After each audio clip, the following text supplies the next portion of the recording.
Hello, everyone, and welcome to another episode of the Paranormal Tapes, where we play back stories of the strange, the scary, and the supernatural. I'm your host, Ryan Reed. It's been a little bit since we've had an episode of the Paranormal Tapes, so if you're new to this particular show, it is an audio-based program. You can go back and listen to episodes 1 and 2, where I interview people that I know personally and talk about some of their paranormal experiences that they've had throughout their lives. And on episode 1, we actually had my brother, Nick, and he's joining us again today for episode 3, which is kind of different from the first 2 episodes. Recently, I got the chance to visit with Nick when I made a trip over to the West Coast, and it brought up a conversation about Bigfoot, about Yeti, about Sasquatch, however you want to phrase it, that creature and whether or not it exists. So I thought when I got back home that it would be a great opportunity to create another episode of the Paranormal Tapes. So today I'm actually just going to talk with Nick. He does have an experience that we're going to open the show with, but beyond that, we're actually just going to kind of chat about Bigfoot and some of the legends that surround him and whether or not we think that he is a real creature or something else. So without further ado, let's jump into the show. So everyone, welcome back to the show. My brother Nick. Recently I visited California, where my folks live.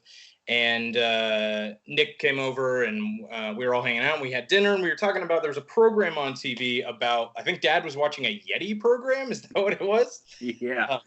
And we all started talking about Bigfoot and everything. And I thought, you know what, why don't I call Nick and we'll do a kind of an episode of the Paranormal Tapes where we talk about Bigfoot because you actually have a Bigfoot experience. So do you want to kick everything off with that then? Yeah, sure. Cool.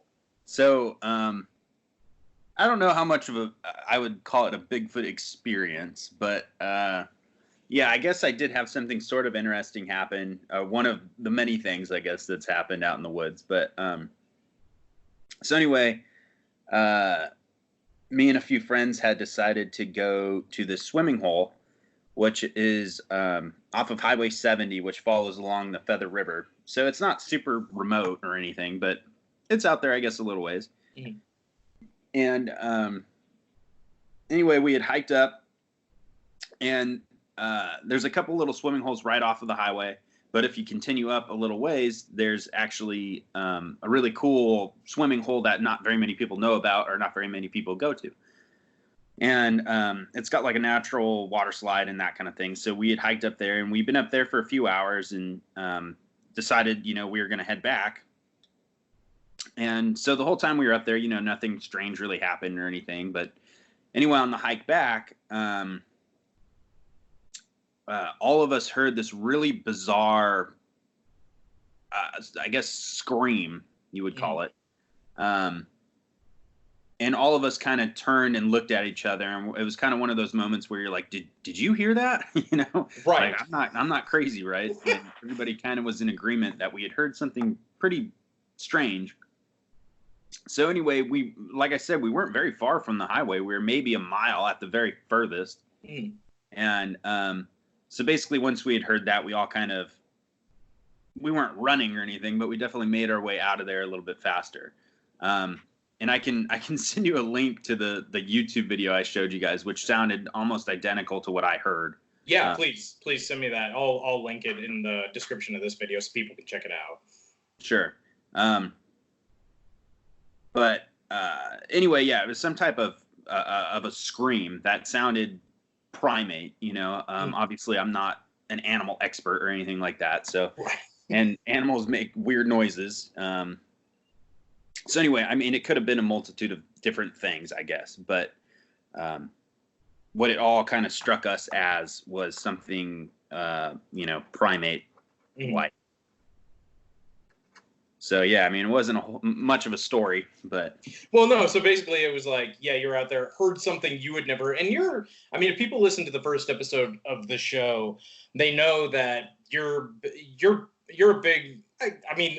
I hate the phrase like outdoorsman, but you're like, you like hiking, you like going out, you like camping, you like hunting, you like all that. And so to hear something you had never heard before, especially in the region you were at, because you were near Shasta, right? No, so I was on I was on the Feather River, so right off of Highway 70. I was in between like Oroville and Quincy area. Oh, okay. I was totally wrong. But yeah, so and then you said you just like were looking it up, and you're like, I wonder. I think if I remember correctly, you're like you looked up Bigfoot calls, or no? Did you see the? I Yeah. looked up like Bigfoot screams or something when I got back, and I was pretty surprised that somebody had recorded something that sounded identical, basically, to what I had heard. Now, if you're like us and you grew up in Northern California, although it's pretty much everywhere, Bigfoot is a huge thing up into Northern California as well as like into Oregon a little bit and everything like that. I won't say that's where the legend started, but I would say that's where like Bigfoot really the Bigfoot as we know it, because Bigfoot has obviously a lot of names. It goes by Sasquatch. Yeti is more in like the Himalayas and things like that. But like it's all kind of the same idea, the same like creature. And you might know this more than I did. Isn't it true? Oh, and side note for anyone listening to this, we don't have, we're not going to be the most official, like voices about Bigfoot. Like I have some stuff that I want to talk about, but like if you want to learn more factual stuff about the myth of Bigfoot, or whether, the cryptozoology of studying Bigfoot, there are better links for that and better like resources for that. But this is just kind of like a discussion that we were having at dinner, and I was like, let's talk about that. I mean, the first thing, do you think, now obviously you heard something that was unclear. To kick it off, do you think Bigfoot exists? Like, do you think Bigfoot could be an actual creature? Yeah. No, I definitely think that it could be a thing. Am I skeptical? Sure. Mm-hmm. Have I ever seen anything that was 100% definitive or anything like that? No. But, and I guess I've become more skeptical to an extent as I've gotten older. Mm-hmm. As when we were kids, I full-fledged, 100% believed in it just because I thought it was cool. Right. And then as I've gotten older, like I definitely still think it's possible, but I guess I'm more in the realm of like I have to see it to fully believe, or see something. Yeah. No, I'm there with you, because Bigfoot is such a weird.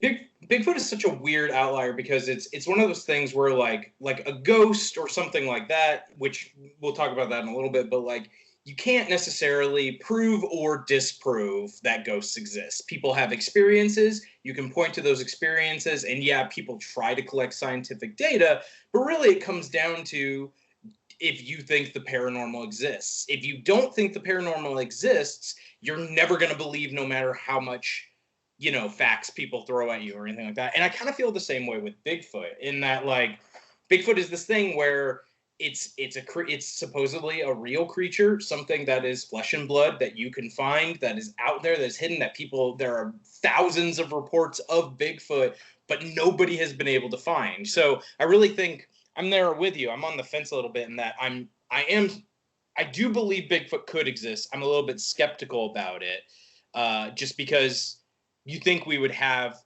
some sort of DNA sample or fur or something at this point. And I think the most we found is footprints, correct? Yeah, as far as like modern stuff goes, but they do know for a fact that there was a bipedal creature, basically that fits the exact description of Bigfoot, that lived in China like 10,000 years ago or something like that. Oh, really? So it was like what they call missing link is really the case. There is scientific proof that something like that did exist at one point. Right. And they found, I mean, it could be longer than 10,000 years ago. I don't know the exact amount of time, but yes, there is. They found a jawbone in a cave and I believe in China. And yeah, from that evidence, I guess they're able to determine that it was from a bipedal creature that was roughly, 9 to 10 feet tall or somewhere in that range. So historically, there was something that essentially fit the description of Bigfoot. That's actually, I didn't know. That's really, really cool. And So, I mean, yeah, like we were talking about, there's so many sightings. There's actually apparently, and when I was doing some research, I found this out. There's a website for the Bigfoot Field Research Organization.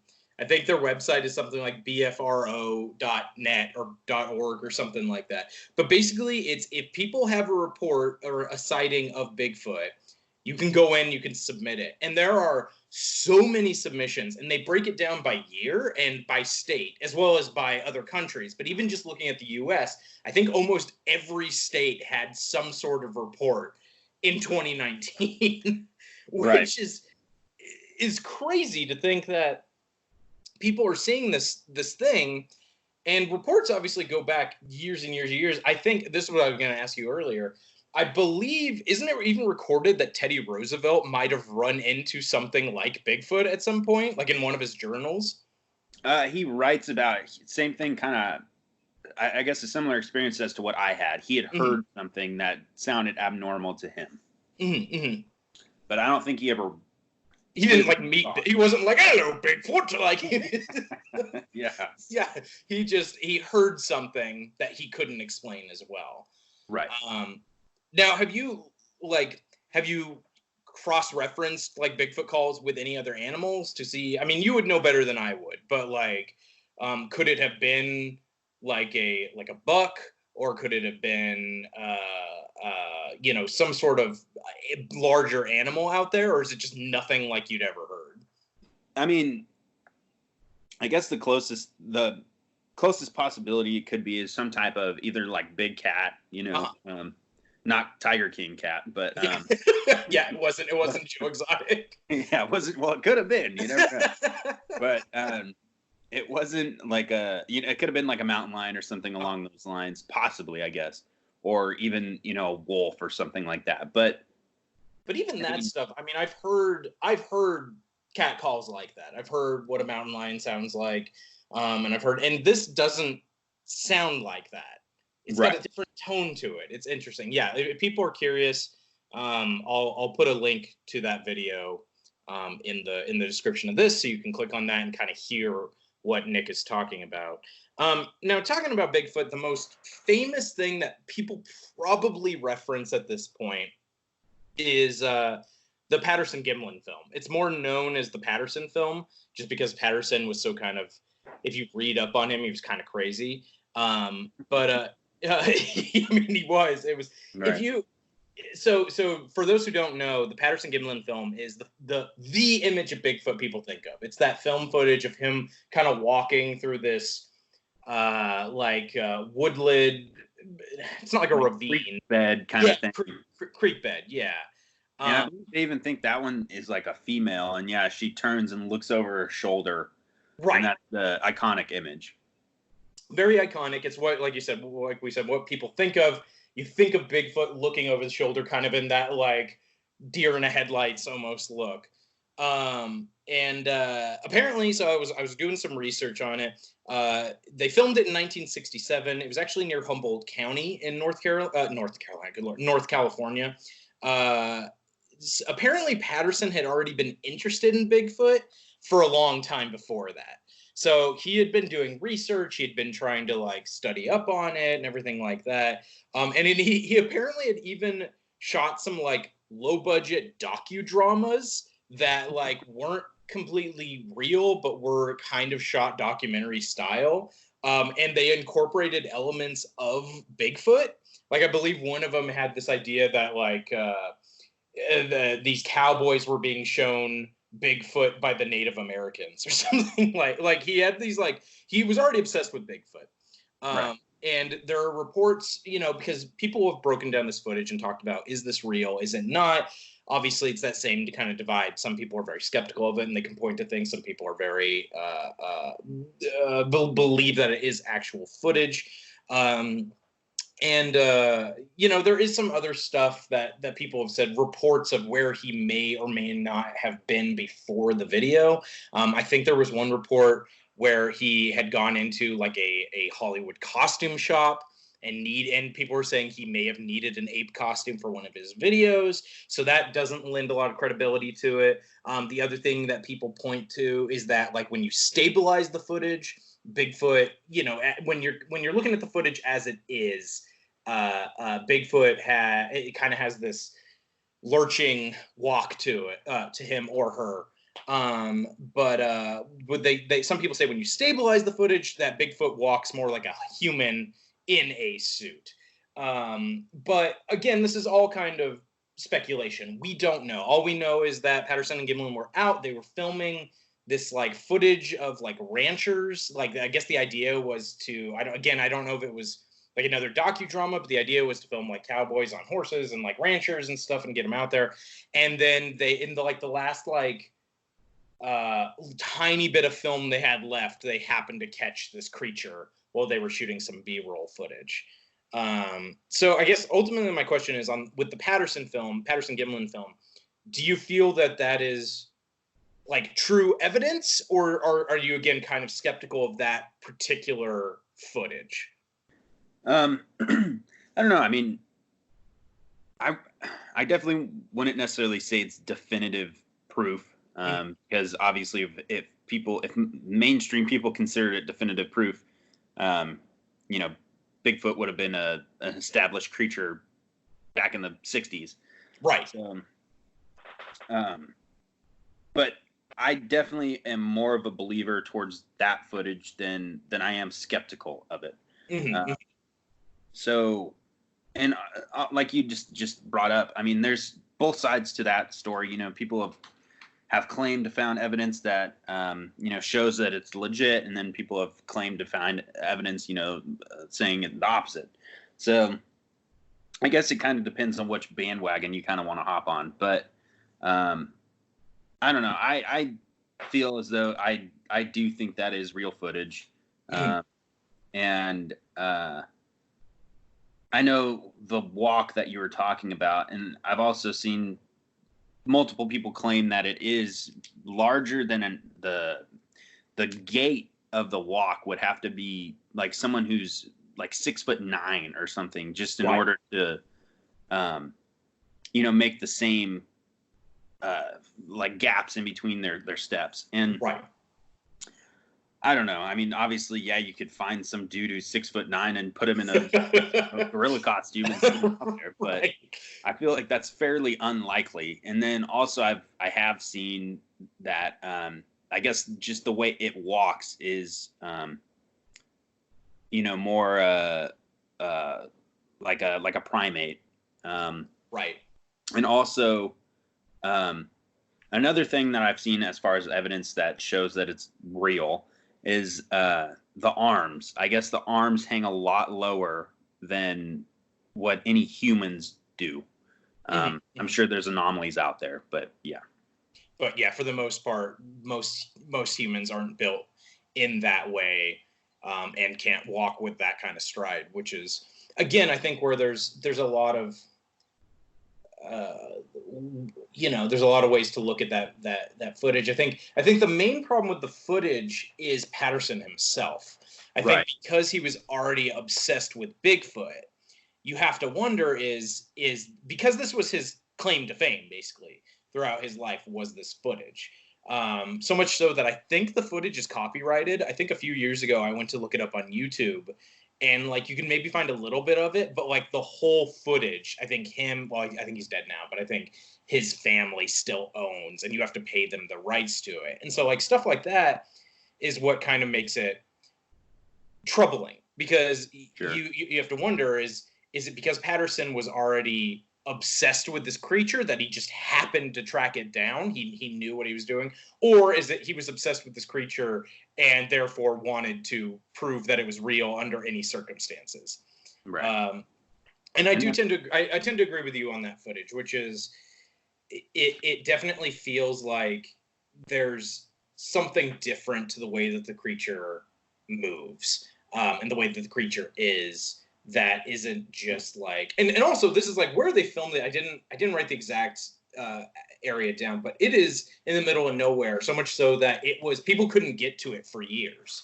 I think recently they just cleared it out, like in the last few years, so you can get to that area. But that tells you something. If for years, like 30, 40 years, whatever it was, you were unable to get to it, because of the brush and everything like that, that tells you that this could be an area a creature like that would live.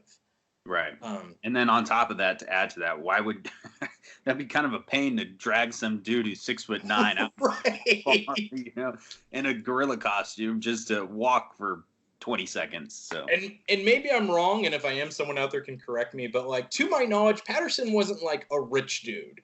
So it wasn't like he was paying this guy a ton of money. If theoretically, if that was the situation, he managed to track down some 6'9" actor, buy a gorilla suit, put him in there, and drag him his the Gimlin and all those guys out there to film this thing in the middle of nowhere. You have to get to on horseback. It's like that's a lot to. That's a huge logistical challenge. Right, exactly. Just to be ridiculed the rest of your life. Right, exactly. So, I think it's where that kind of divide happens. And I think that's the interesting thing about Bigfoot is you'll never completely know for sure one way or another until somebody finds one. But another example of this, that's a very famous one is, and I always pronounce it wrong, is it the Dyatlov or Dyatlov? Yeah, I don't know exactly how you pronounce it. I always call it the Dyatlov. Dyatlov, yeah. So the Dyatlov Pass incident is another famous one where people like to tie a Yeti to it. In fact, that was what the documentary we were watching was about, which I do not recommend. I try to be very positive about this channel, but I'm going to be honest. If that documentary comes up again on Travel Channel or Discovery, I think it was called Killer Yeti, in Russia or something like that. It's not a very good documentary. It's a lot of speculation. It's a lot of piecing together pieces that don't actually exist within the story itself. But I think the story itself is fascinating, and you could probably tell it better than I could if you want to do a quick overview for people of what it was. So yeah, I believe it was a college program. I believe. Mm-hmm. Anyway, a group of skiers that had gone out. They had a registered path that they were going to go. People were supposed to meet up with them at certain points along the way, et cetera, et cetera. And I believe it was seven or eight Russian individuals that went on the ski trip. Mm. And it was, a cross-country ski trip that I think was supposed to last 5 days or something along that line, roughly a week time frame. And basically they never showed up to their final destination. And one of the individuals that was supposed to be, or that was originally on our part of the team, had left, I guess, the night before supposedly everything happened.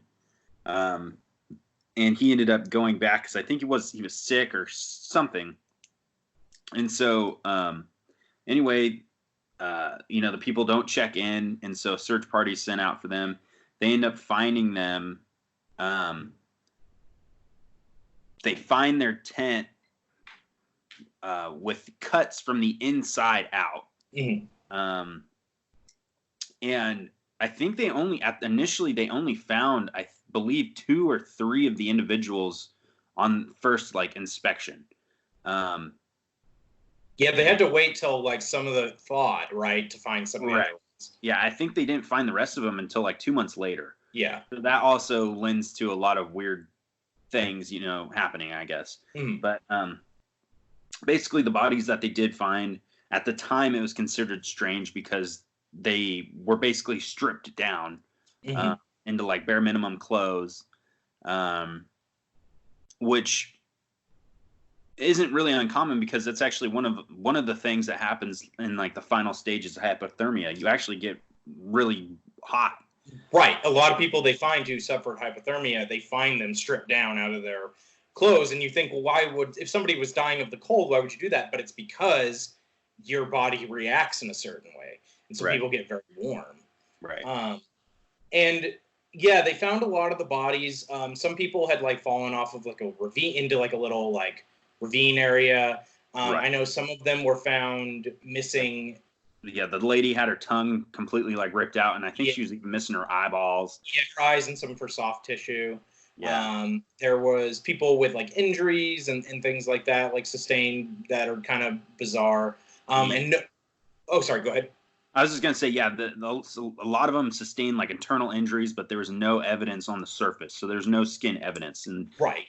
there was no bruising, nothing that would show an impact. But they all sustained some type of like internal hemorrhaging, and then there was some weird stuff where like some of the clothing had radiation on it that it was measurable, which Right. also pretty bizarre. Doesn't point towards Bigfoot, but Right. Well, that's the thing about this case is that, like, yeah. So we're talking about it because Bigfoot is well, technically the Yeti, but it's essentially considered a very similar, if not the same creature, just in a different location. But a lot of people point to Bigfoot as a possibility for this. Now, this is a case where, and then actually, we could probably do a whole episode on this case. But there's a lot of theories as to what happened, and there's a lot of things that, again, it's kind of that skeptical side of things. Is for example, taking and if you want to do research on this, you can totally. There's a lot of books and a lot of articles about it. You can see some of the crime photos. Again, I would be, careful if you're squeamish. Don't check them out. But definitely, like, for example, the woman who was found without the tongue and her eyes and the soft tissue on her face and stuff. There's a couple things you could point to that. You could point to decomposition. You could point to like other scavenger animals, right. coming out to it.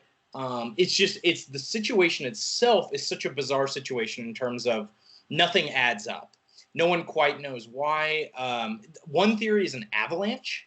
Right. That an avalanche was coming, and that would explain the cuts in the tent for them to escape quickly. That would also explain, lack of clothes if it wasn't hypothermia at that point. And some of the injuries people sustained and, from falling and things like that. They were out, and it was the middle of the night, supposedly, is what people theorize, is that they were escaping in the middle of the night, which is why some of them, fell and couldn't see where they were going. And there was even, I believe some of them tried to start a fire, which is the even more bizarre thing, if I remember correctly, that there was evidence that they tried to start a fire when they could have gone back into the tent. Right. But and the most believable theory I've heard about that, I don't know how common this one is talked about, but supposedly there's evidence in the photos that they had taken before, before the weird thing actually happened, like earlier on in their trip. Anyway, I guess there was some photo evidence, and I think even one of them had written in a journal or something along those lines, but someone had actually burnt their clothes on the wood-burning stove that they were packing around. Mm-hmm. And so the theory that I had heard is that they hadn't opened the damper for the stove, and so it built up with smoke, and they were like asphyxiating, so they cut open the tent from the inside and all panicked and rushed out, and theoretically that could explain why some of them were in less clothes, Right. It could have burned their clothes or whatever when it happened. And then obviously they couldn't have gone back into the tent, and then they got separated in the middle of the night.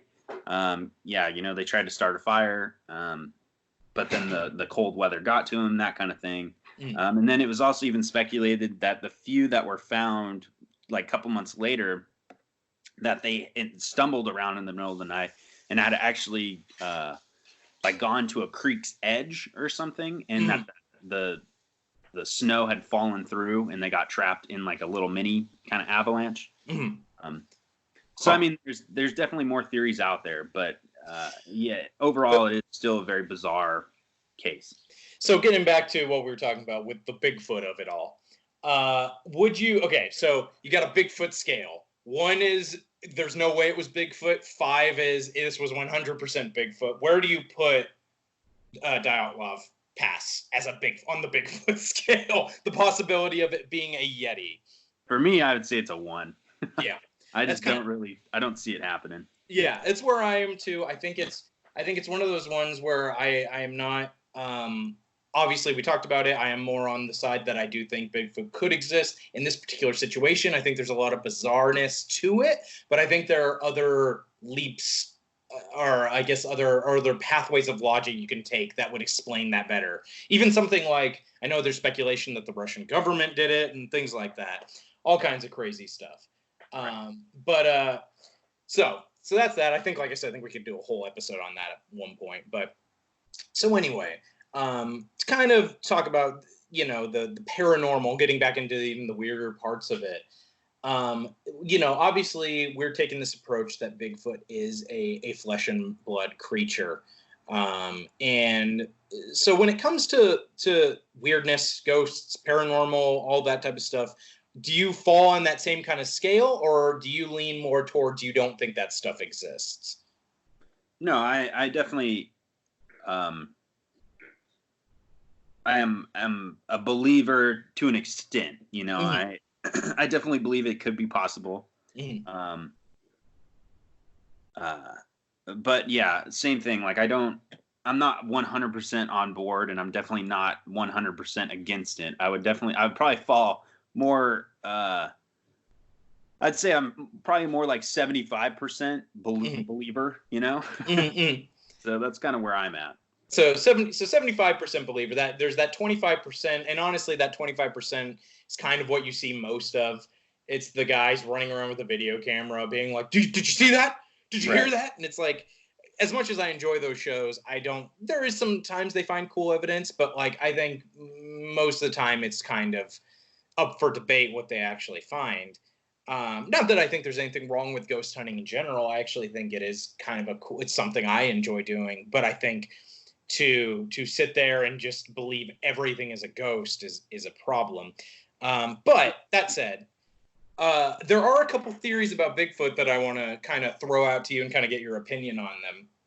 One of them is that Bigfoot is a tulpa, and what a tulpa is, for those who don't know, again, something else to look up. But basically, when you break it down, there's a big history with it. But the idea of a tulpa is that it is a being that has been created from the will of people. In other words, a good example of it that I always hear on some of the podcasts I listen to and things like that, they talk about the idea that every town you go to has like a bridge where supposedly a prom queen was left at left by her boyfriend or whatever, and then she either jumped off the bridge, or she got hit by a car or something like that and died. And so now she forever haunts that bridge. You can go anywhere in the US and you'll hear that story somewhere.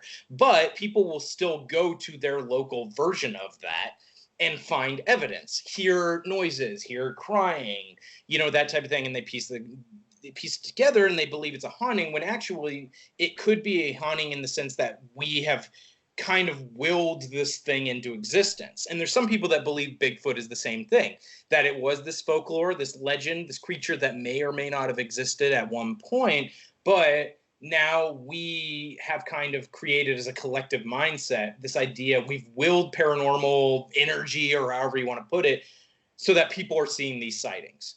What are your thoughts on something like that? I definitely see where you're coming from, and I could agree with you. Like that's a possibility, but honestly, I just don't see that being Bigfoot, just because it goes back so far. You can look into Native American culture and that kind of thing, and the weird thing is it's not even all based, in North America. You can go to pretty much any culture, and there's a similar creature that's existed, as far back as you can kind of research. Right. So to me, I don't think that many people would have the same, fear of this wild thing living out in the woods, unless someplace, somewhere it existed. Mm-hmm. I tend to agree with you on that. I find this theory fascinating. I find this idea fascinating, but there's nothing you can point to give any evidence of it, other than the fact that we've never been able to track Bigfoot down. It's a fascinating look at Bigfoot. I think, and it's a fascinating idea for the paranormal in general.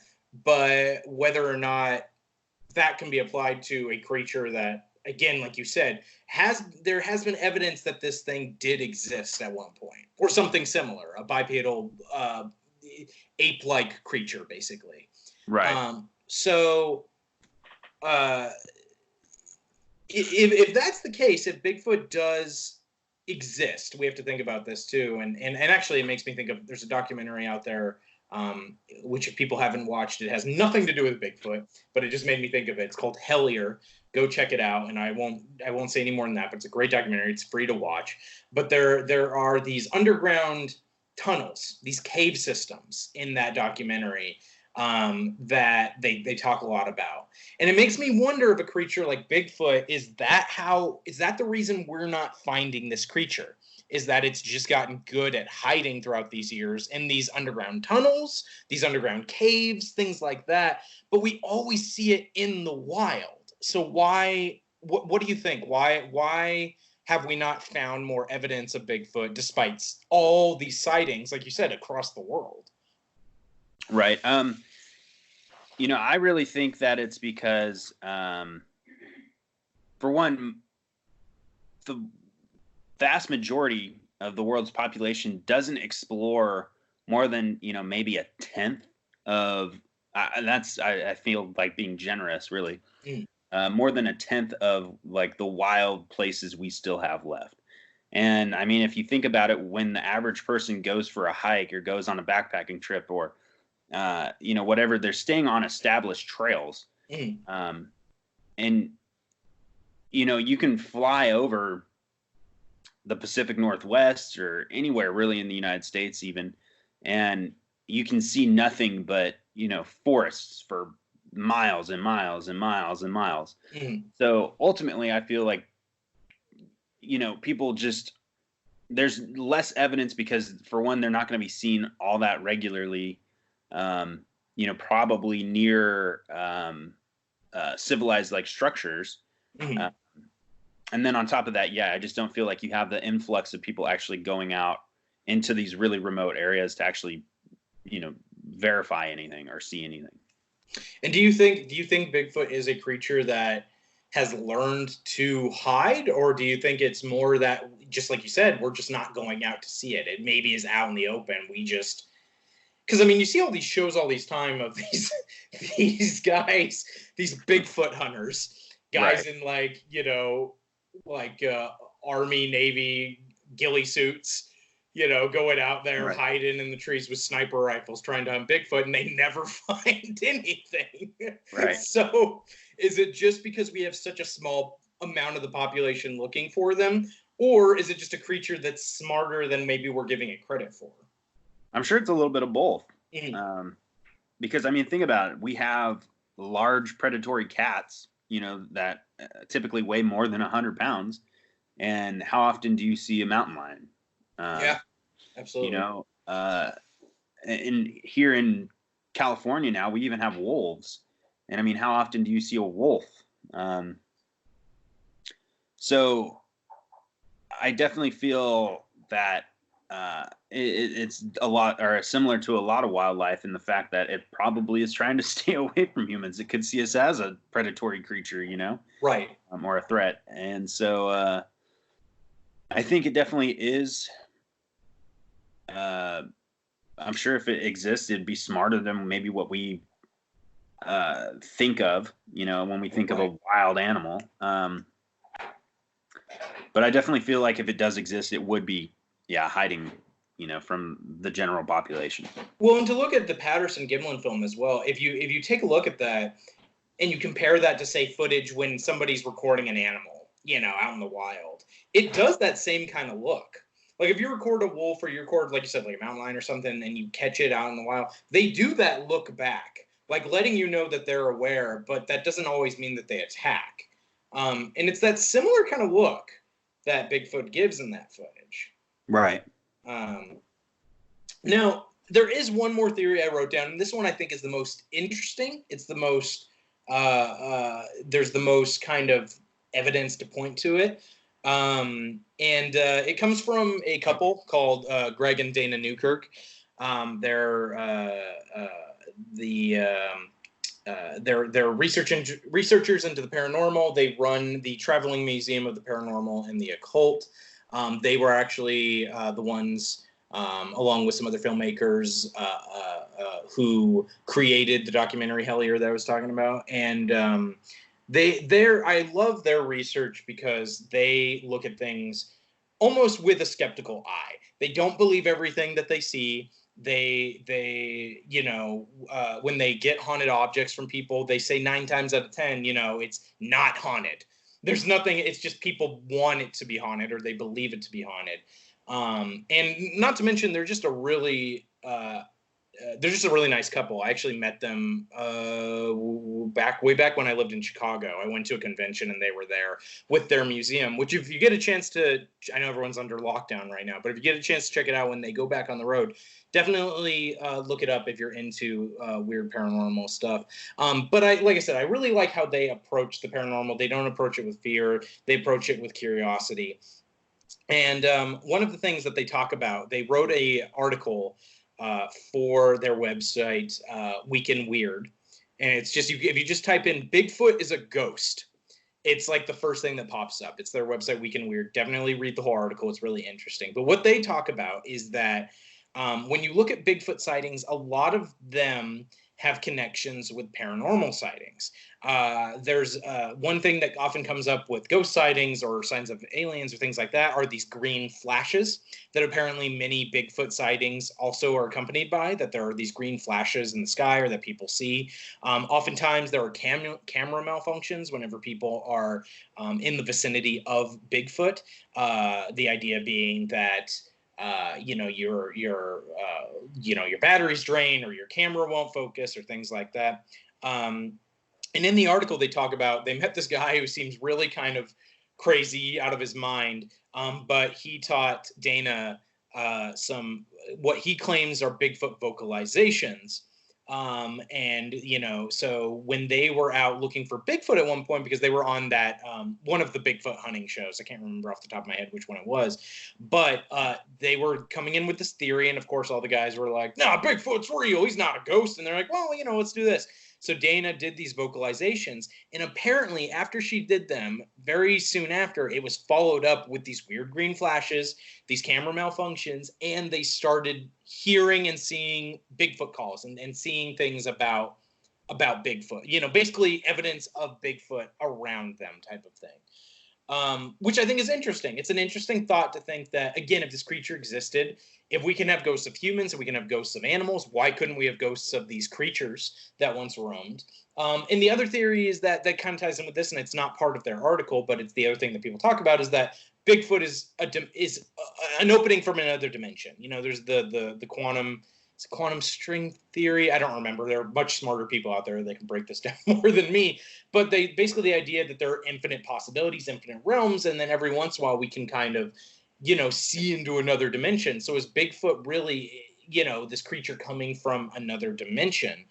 And the other thing that lends this some possible credence is the fact that there's no evidence other than the footprints, which I'll get to, but like, we don't find fur, we don't find droppings, we don't find anything that correlate with Bigfoot. So what are your, again, you being more of like, talking about like an outdoorsman, this type of thing of, we were kind of both on the idea that Bigfoot may exist as a physical creature. What do you think when you hear something like that? I don't know. I would say I'm more skeptical of that idea. Mm-hmm. But again, I mean, it is just a kind of bizarre, creature to begin with.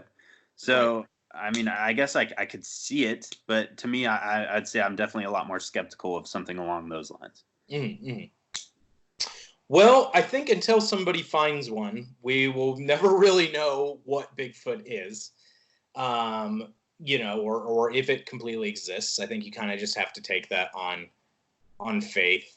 Again, like I said, the footprints are the one thing we seem to be able to find, which if Bigfoot were to be a ghost or something of that nature, it would, ghosts have been known to leave impressions on beds, or, we have physical scratches on people and stuff. So it wouldn't be out of the realm of possibility of leaving a footprint. But Right. it's one of those things where, Bigfoot has been a legend forever. It will continue to be a legend. When we were visiting California, we were at the Trees of Mystery, which is a fun little roadside thing if you like the redwoods. And you and I both bought Bigfoot hats. So, I mean, Bigfoot is going to be probably in the conscious of people, the popular culture, the lexicon of people talking about cryptozoology and stuff for many, many years. And as long as people continue to look into it and believe in Bigfoot and stuff, I think hopefully one day we'll find something, and it won't just be a couple yahoos putting an ape costume in a icebox cooler like it was. Do you remember that? Yeah. Hopefully we won't have more of that. Right. Hopefully we'll have more of hard evidence. But that kind of wraps it up for this Bigfoot episode. Do you have anything else you wanted to add? Anything you wanted to talk about? I did actually Google that creature that they had found in China. Okay. Yeah, it's known as the Gigantopithecus, which is an extinct genus of ape. They claim that existed from 2 million years ago to around 300,000 years ago. So I was quite a bit off. But anyway, it said, I guess the average height was around 3 meters. So it'd be almost 10 feet tall. Oh, geez. And could weigh as much as 540 to 600 kilograms, or basically up to 1,300 pounds. Mm-hmm. I believe they think it was a bipedal creature. So, and they figured all that out from a jawbone. So, I mean, obviously people are better at that than you or I sitting. But yeah, that seems a little crazy. But so there is, reason to believe, or there's obviously fact that a creature like that did exist. Yeah. So there's nothing that says it couldn't exist still. Right. I mean, like you said, there's so much of the even though land is only 25% of the planet, think about how much of it we don't explore. I mean, people like to go hiking, people like to go on trails, people like to do that stuff, but like, how many people out of the billions of people on the planet really go out into the middle of nowhere? Right. Most people don't. So until people, start exploring a little bit more, or find some sort of evidence, we just may never know. But we do know that something like it did exist at one point, so it could exist still. Right. But yeah, so that kind of wraps it up for our Bigfoot episode. Thanks again for joining me on this. Yeah.